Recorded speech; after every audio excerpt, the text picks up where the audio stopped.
गर्मी नहीं देते। ये सब कहने की बातें हैं, सामान बेचने का तरीका है इनका। पर पिंकी नहीं मानती। मैं केले खाऊंगी। पिंकी की जिद के आगे नत्थू हार जाता है और उसे केले खरीद कर दे देता है। पिंकी खुश होकर केले घर ले आकर खाती है। अब मैं भी करतब करूंगी, कितना मजा आएगा। जादुई केले। पिंकी पहला केला खत्म भी नहीं करती कि वो बेहोश हो जाती है। दूसरे केले से एक काला धुआं आता है और रोहना चुड़ैल बनकर बाहर निकल आती है। मेरे भूतिया केले बच्चे न खाए, ऐसा हो ही नहीं सकता। जादूपुर वालों, कब तक बचोगे? आ गई हूं मैं रोहना, जिसका कोई नहीं कर सकता सामना। रोहना पिंकी को गोद में उठाकर काले धुएं में कहीं गायब हो जाती है। शाम के वक्त नत्थू घर लौटता है और पिंकी को घर में ना पाकर उसकी माँ से कहता है, माँ पिंकी कहाँ है? अरे बेटा, उसे तो तू सुबह करतब दिखाने ले गया था ना, फिर कहाँ वापस आए तुम दोनों? मुझे लगा तू उसे अपने साथ मंडी ले गया होगा। हे भगवान, मेरी बच्ची कहाँ गई? मैं उसे घर ही तो छोड़कर गया था माँ। नत्थू गांव के घर कोने में अपनी बेटी को ढूंढता है, पर उसे वो कहीं नहीं मिलती। परेशान होकर आखिर रो रो कर नत्थू हिम्मत हार कर घर लौट आता है। अगली सुबह रोहना फिर से करतब दिखाने आती है और इस बार पिंकी की तरह रोनी केले खरीद लेता है। 50 रुपए दिए थे पापा ने, सारे पैसों की मैंने केले खरीद लिए हैं। अब मैं भी आंटी की तरह ही करतबबाज बन जाऊंगा। यही सोचते हुए रोनी केले खाता है और पहला अकेला केला आधा खत्म भी नहीं करता कि चुड़ैल उसके सामने आ जाती है।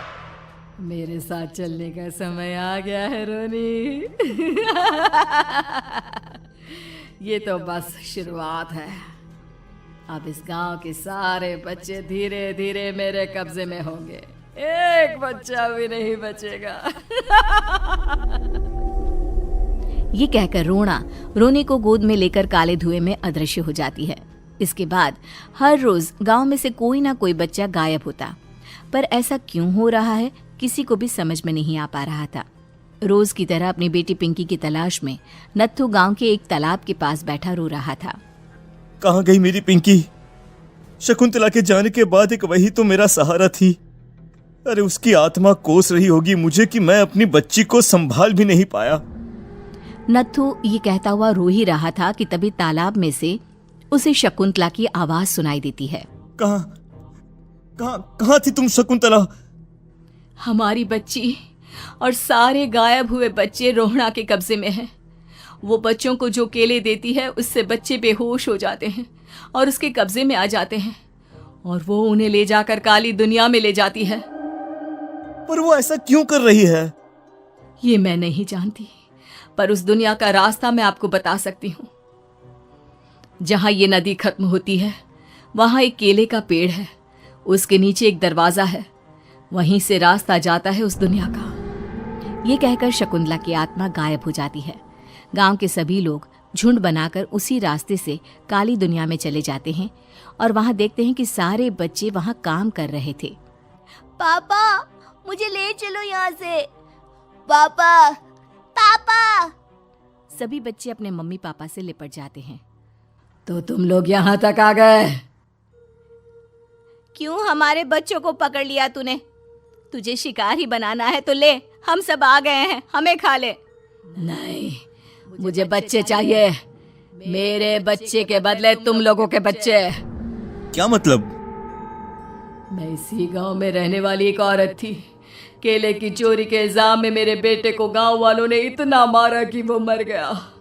उसी दिन मैंने ठान लिया कि गांव वालों का भी वही हाल करूंगी।